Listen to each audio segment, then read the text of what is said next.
చేయడం అనేది మంచిదా? రెండవది మీరు ఇన్ని రోజులు ఇక్కడ పనిచేస్తున్నారు, మీరు ఒక హాస్పిటల్ గవర్నమెంట్ పెట్టిన ఒక హాస్పిటల్ పేరు చెప్పండి. మీరు వచ్చి ఇక్కడ పెట్టిన హాస్పిటల్ ఒక్క పేరు చెప్పండి, నేను 50 పేర్లు చెప్తాను. మీరు వచ్చి పెట్టిన ఒక్క కాలేజ్ పేరు చెప్పండి. వ్యాఖ్యలు మీరు ఎట్లా చూస్తారండి? మీరు దాని మీద మాట్లాడి మీరు బయటకి కృష్ణ గారు మీరు ఒక్క మాట చెప్పండి సార్. చెప్పిన తర్వాత మీరు చెప్పండి. ఇప్పుడు ఇక్కడ చారిత్రక నేపథ్యాన్ని కూడా చూడాల్సినటువంటి అవసరం ఉందనేది ఆ వ్యాఖ్యల వెనుక ఉన్నట్టు నాకు అర్థమైంది. ముఖ్యంగా ఇప్పుడు సీడెడ్, ముఖ్యంగా రాయలసీమ ప్రాంతం ఇంక్లూడింగ్ బళ్ళారి అనేది సీడెడ్ డిస్ట్రిక్ట్స్గా నిజాం కాలంలో కూడా ఉంది. అప్పటి నుంచి కూడా వాళ్ళు కట్టినటువంటి పన్నులు కానీ వాళ్ళు చేసినటువంటి శ్రమ కానీ ఇవన్నీ కూడా ఇంక్లూడ్ అయినాయి హైదరాబాద్ మహానగర నిర్మాణంలో అన్న అర్థం నాకు గోచరిస్తూ ఉంది. ఒక ఫస్ట్ పాయింట్. ఇక్కడ జరుగుతున్న చర్చ ప్రజల చాలా సున్నితమైన అంశం, ఆత్మగౌరవానికి సంబంధించిన అంశం. ఒక ప్రాంత ప్రజలను బానిసలని, వేరే ప్రాంత ప్రజలు వారు విముక్తి చేశారని, విద్యా వైద్యం బుద్ధి జ్ఞానం తామే ఇచ్చామని చెప్పడాన్ని మీరు ఎట్లా చూస్తారు? దీన్ని సూటిగా చెప్పండి సార్, దీన్ని డ్రాగ్ అనొద్దు. మేము ఎప్పుడు కూడా ఒక విషయం మాత్రం స్పష్టంగా చెప్తుంటాం సార్. ఇప్పుడు హైదరాబాద్ మాది కాదు మీది కాదు మనందరిది ఒక పాయింట్. నెంబర్ 2 వచ్చేసి ఎవరన్నా అటు ప్రొవోకేట్ చేస్తున్నా ఇటు ప్రొవోకేట్ చేస్తున్నా మొట్టమొదటి నుంచి ఖండిస్తున్నాం. అట్లా కాదు, అశోక్ బాబు మొదటి ప్రసంగంలోనే మీ హైదరాబాద్ అని అన్నాడు. ఆయన ఒప్పుకున్నాడు, మీ హైదరాబాద్ డెవలప్ చేసింది మేమే. మా హైదరాబాద్ తో మీకేం పని? కాదు, మా హైదరాబాద్ తో మీకేం పని? మిమ్మల్ని ఎవరైనా స్కూల్ పెట్టమన్నా అడుక్కున్నామా? మీరు స్కూల్ పెట్టండి, పోయి కాలేజీ పెట్టండి, హాస్పిటల్, ఎవడైనా బిజినెస్ నడుస్తున్న దగ్గర పోతాడు. మరి మీ దగ్గర ఎందుకు పెట్టుకోలేదు? మీ దగ్గర ఫ్యాక్టరీ ఎందుకు పెట్టుకోలేదు? కాలేజ్ ఎందుకు పెట్టుకోలేదు? స్కూల్ ఎందుకు పెట్టుకోలేదు? మీ వాళ్ళే కదా మొత్తం ఆశ తీసుకుపోయి పెట్టుకోమని చెప్పండి. అన్ని కిరాయి కొంపలే ఉన్నాయి, సొంత బిల్డింగ్లు కూడా లేవు. గవర్నమెంట్ ప్లేస్ తీసుకున్న దగ్గరనే కట్టుకున్నారు. 50 ఎకరాలు 100 ఎకరాలు అలాట్మెంట్ చేసుకున్న దగ్గర. మిగతా గలీకో స్కూల్, గలీకో కాలేజ్ ఉంది. మీ ప్రాంతం పోయి పెట్టుకోమని చెప్పండి.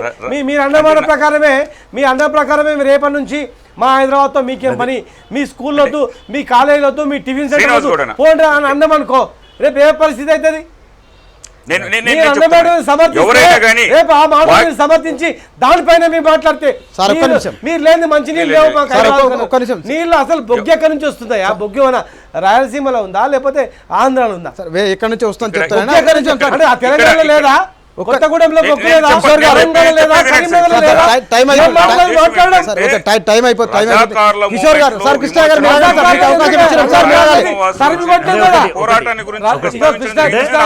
కృష్ణ గారు రజాకార్ మూమెంట్ లో మేము బానిసగా బతకలే. చరిత్ర తెలుసుకో. తెలంగాణ సాయుధ పోరాటం వచ్చింది, తెలంగాణ రజాకార్లను తరిమి కొట్టే చరిత్ర కూడా ఉంది గడ్డ మీద. మహిళలు సైతం రోగలు బండలు మిరపబడి కొట్టి కళ్ళల కారం కొట్టి తరిమి కొట్టి చరిత్ర కూడా ఉంది.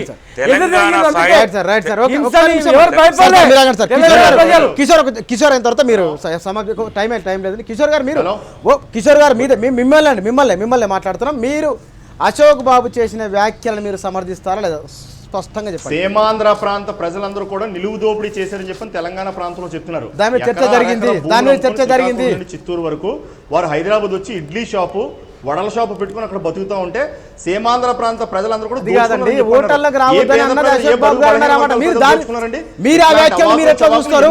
ఎన్నో సందర్భాల్లో అన్ని రాజకీయ పార్టీలకు సంబంధించి చాలా సార్లు మాట్లాడినప్పుడు మీరు ఖండించలేంది మాట్లాడారని చెప్పని పదే మాట్లాడటం ఎంతవరకు సబు? అది ప్లే చేసేసి మీరు మాట్లాడినంత మాత్రం అది అబద్ధం నిజమైపోదు కదా. సమర్థిస్తారా దాన్ని? మీరు అశోక్ బాబు వ్యాఖ్యలు మీరు సమర్థిస్తారా? ఆ వ్యాఖ్యలను మీరు సమర్థిస్తారా? చాలా సార్లు వచ్చి తెలంగాణ లేదండి, ఆ వ్యాఖ్యలను మీరు సమర్థిస్తారా? భూమి అమ్ముకుని తెలంగాణ ప్రాంతం వచ్చి అక్కడ చిన్న చిరు వ్యాపారాలు చేసుకుంటూ మీరు తెలంగాణ ప్రాంతాన్ని ఎన్నిసార్లు అది కాదండి, మీరు ఎక్కడో విషయాన్ని తీసుకెళ్తారు. మీరు ఆ వ్యాఖ్యలను సమర్థిస్తారా? 4 కోసం అది కాదండి, మీరు ఆ వ్యాఖ్యలను సమర్థిస్తారా? ప్రశ్న అది. మీరు ఎక్కడో తీసుకెళ్తారు. కాదు, మీరు దీనిపైన మాట్లాడండి.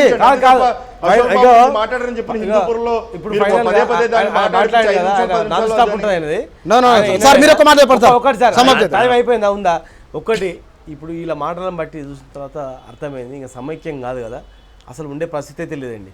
వీళ్ళు ఇంకా పూర్తి చెడగొడుతూ ఉన్నారు. పూర్తిగా వీళ్ళ వల్ల ఏమైందంటే హైదరాబాద్లో మామూలు వ్యక్తులు ఉంటారు కదా, వాళ్ళకు కూడా ఇబ్బంది చేస్తున్నారు. మామూలు వ్యక్తులు బతకనీయకుండా అక్కడ సంపన్న కుటుంబాలు సంపన్న వర్గాలే బతకాలి, వాళ్ళే రాజ్యాధికారంలో ఉండాలి, ఎక్కడో దూరం పోయి కూడా బతకొద్దు, ఇక్కడ కూడా హాయిగా ఉండొద్దు, వీళ్ళు చేస్తా ఉన్నారు. వ్యవహార శైలి ఆ రకంగా కనిపిస్తా ఉంది. వీళ్ళు స్కూళ్ళు కాలేజీలు మామూలు వ్యక్తులు ఉన్నటువంటి వాళ్ళు బతకకుండా చేసేటువంటి పరిస్థితి ఈ రోజు కల్పిస్తా ఉన్నారు. కనీసం ఖండించలేకపోతున్నారు. జాగో బాగుంటే జాగో ఇంటలెక్చువల్ గా మీరు ప్రొఫెసర్ గా ఓకే సార్ ఒక ప్రొఫెసర్ గా మీరు ఇవాళ ఉన్న సందర్భంలో ఇవాళ ఉన్న సందర్భంలో చక్రవర్తి సార్ మీరు ఇవాళ సమయం లేదండి, మనకు సమయం లేదు సార్ సమయం అయిపోయింది సార్. నేను ఏమనుకున్నానంటే ఇంతకు ముందు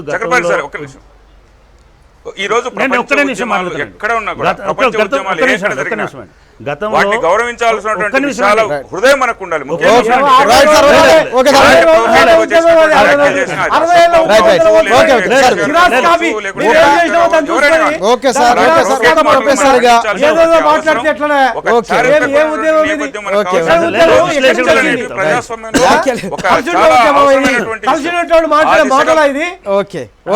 చెప్పేటువంటి మాటల 60 ఏళ్ళ ఉద్యమాన్ని కాపీ కొట్టి జిరాజ్ కొట్టి ఈ రోజు ఉద్యమం చేసుకుంటారు. Okay copy paste okay. మీరు దీన్ని సంక్షిప్తంగా ఒక మాటలో చెప్పండి. లేదు నేను ఏమనుకున్నానంటే అంటే ఇంతకుముందు కూడా ఏదో కొత్తగా టీవీ V6 ఏదో తప్పు చేస్తుందని అనుకోవడానికి లేదు. అట్లా ఎవరైనా అనుకుంటే కూడా అది మూర్ఖత్వం అవుతుంది. ఇదే 10 సంవత్సరాలలో కొన్ని వేల గంటలు నేను ఇట్లాంటి చర్చలు చూసినాను. కేసీఆర్ అన్నందుకు 3 రోజుల పాటు చర్చలు జరిగిన సందర్భాలు కూడా చూసినాను. 3వ రోజు కేసీఆర్ వచ్చి క్షమాపణ చెప్పినటువంటి సందర్భాలు కూడా చూసినాను.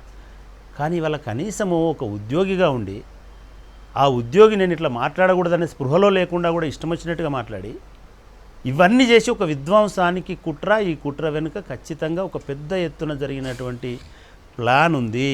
దీన్ని సాధారణంగా తీసుకోవడానికి వీళ్ళని నేను అనుకున్నాను. కొంచెమైనా సరే కృష్ణ లాంటి వాళ్ళు ఆలోచిస్తారు, దీన్ని మేము పూర్తిగా ఖండిస్తున్నాం, ఆ అభిప్రాయాలతో మాకు సంబంధం లేదు, ఈ మా ఉద్యమం అనేది కలిసి ఉండడానికే మేము స్నేహపూర్వకంగా ఉంటామనే స్టేట్మెంట్ వస్తుందేమో అనుకున్నా. ఇవాళ ఏం చేస్తున్నారంటే ఎవరు కూడా ఇక్కడ ఉన్నటువంటి వాళ్ళకి ఇబ్బంది కలిగించకూడదు. ఎవరైతే అటువంటి మాటలు మాట్లాడతారో ఖచ్చితంగా అటువంటి వాళ్ళని ఇక్కడ హైదరాబాద్ బానిసలు మీరు అన్న తర్వాత కూడా యజమానిని ఇక్కడ ఉంచుకోవాల్సిన అవసరం లేదు. అంబేద్కర్ గారు ఒక మాట చెప్తాడు, మీరు విప్లవాలు చేయాల్సిన అవసరం, నేర్పాల్సిన అవసరం లేదు, ఉద్యమాలని తిరుగుబాటు నేర్పాల్సిన అవసరం లేదు, బానిసకి నువ్వు బానిస అనే సంగతి గుర్తు చేయమన్నాడు. ఇప్పుడు అశోక్ బాబు గుర్తు చేసినాడు. ఇప్పుడు డెఫినెట్ గా అశోక్ బాబుని మాత్రం ఖచ్చితంగా ప్రభుత్వమైన చర్య తీసుకోవాలి. లేకపోతే తెలంగాణ ఉద్యమ సంఘాలు ఆలోచించాలి. అటువంటి వ్యక్తులు హైదరాబాద్ లో ఉంటే హైదరాబాద్ లో ఉన్న ఆంధ్రప్రదేశ్ నష్టం జరిగేటువంటి ప్రమాదం. ఆయన వాళ్ళు నాయకుడిగా భావిస్తున్నారు, కానీ మేమేమో ఆయన అన్న మాటను బట్టి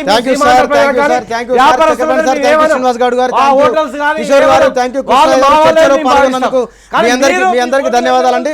మొత్తంగా ఉద్యమాలు జరుగుతున్నప్పుడు ఇవాళ జరుగుతున్న ప్రత్యేక తెలంగాణ ఉద్యమం, అదేవిధంగా సమైక్యాంధ్ర ఉద్యమాలకు సారథ్యం వహిస్తున్న నాయకులు ఏ విధంగా మాట్లాడాలి, ఏ విధంగా సున్నితమైన అంశాల విషయంలో ఉండాలనేది మనకు తెలుస్తున్నది. ఇది వాటి చర్చ. రేపు మరో చర్చతో కలుసుకుందాం. చూస్తూనండి V6 ప్రతి దృశ్యం ప్రజల పక్షం.